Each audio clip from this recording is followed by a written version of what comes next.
भारत और दूसरा इज़राइल। ये पाकिस्तान कह रहा है। पाकिस्तान के डिफेंस मिनिस्टर कह रहे हैं और वो साफ-साफ कह रहे हैं कि भारत हमारा दुश्मन है और इज़राइल हमारा दुश्मन है। अब भारत और इज़राइल उनका दुश्मन क्यों है? क्यों है?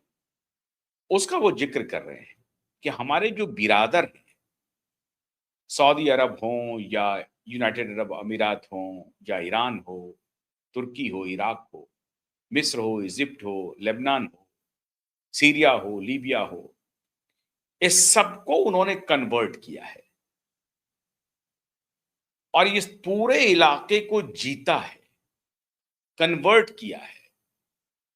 आज जो ईरान आप देख रहे हैं, ये पर्शिया हुआ करता था। पारसी थे यहां पे। जबरन 13 वर्ष में, महज 13 वर्ष में ईरान को पूरी तरह से कन्वर्ट कर दिया गया।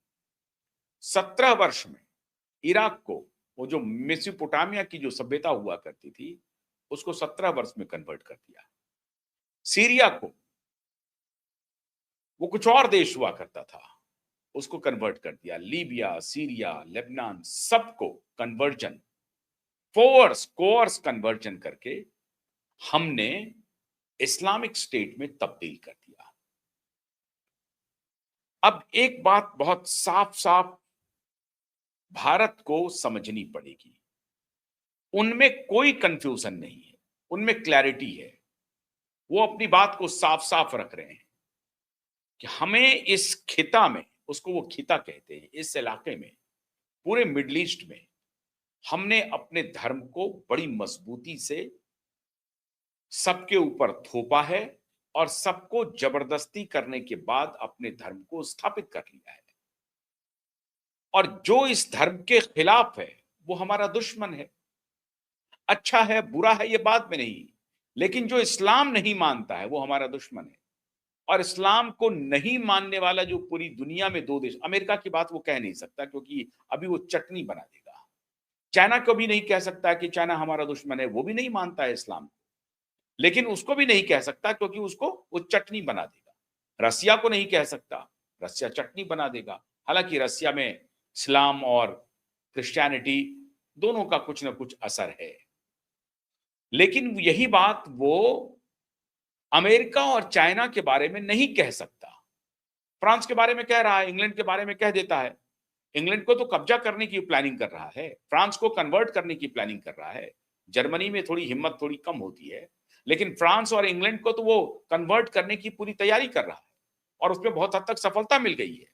आपको याद होगा कि कुछ दिन पहले एलोन मस्क ने संबोधित किया इंग्लैंड की एक रैली को और उस रैली में उन्होंने कहा कि बहुत कम वक्त है आपके पास, जितना जल्दी हो सकता है इंग्लैंड को बचा लो, वरना बचना मुश्किल है। ये एलोन मस्क कर रहे हैं। इंग्लैंड में एक रैली जो पैम्परिंग गैंग के खिलाफ थी। क्या थी पैम्परिंग गैंग? वो इंग्लैंड के नॉन इस्लामिक बच्चियों को, लड़कियों को, यंग लड़कियों को ग्रूम करता था, जिसको ग्रूमिंग गैंग कहते हैं। पैम्परिंग और ग्रूमिंग गैंग, ग्रूम करके उसको कोर्स कन्वर्ट करके, जबरदस्ती कन्वर्ट करके इस्लाम में उसको तब्दील कर रहा था। उसके साथ सेक्सुअल एब्यूज करके, उसको प्रेग्नेंट करके फांसता था, फंसाता था और उसको धर्म परिवर्तन करा रहा था।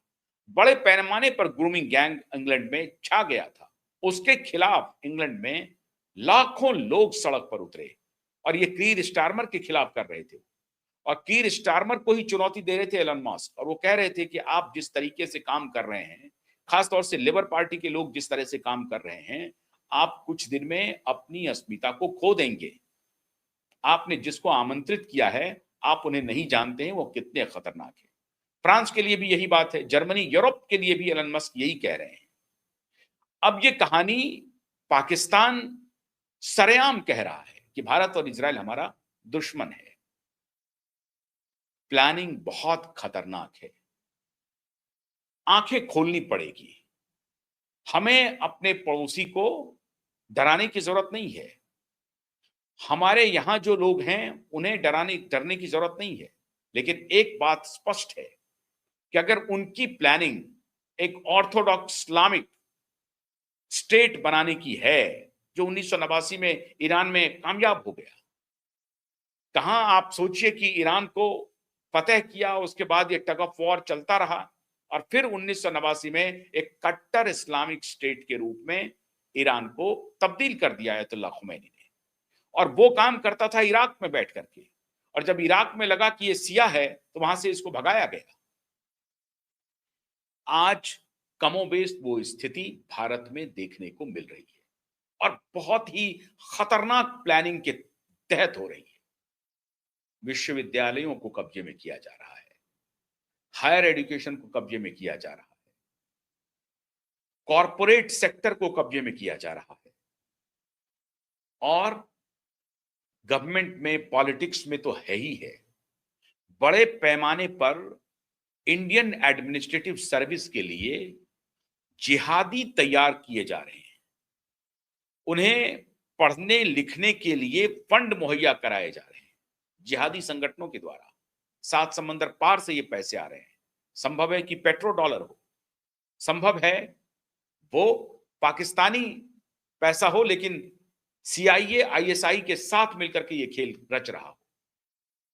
बड़े पैमाने पर आपने देखा कि कैसे जम्मू कश्मीर में डॉक्टरों का समूह आज जिस अस्पताल का, जिस हॉस्पिटल का, जिस मेडिकल कॉलेज की मान्यता रद्द की गई है, उस मेडिकल कॉलेज में आज की बात नहीं है कि आज वहां डॉक्टर पकड़ाए हैं या वहां से डॉक्टर निकल करके फरीदाबाद के मेडिकल कॉलेज में थे और यहां बम बना रहे थे। बम नहीं बना रहे थे, रासायनिक हथियार बना रहे थे।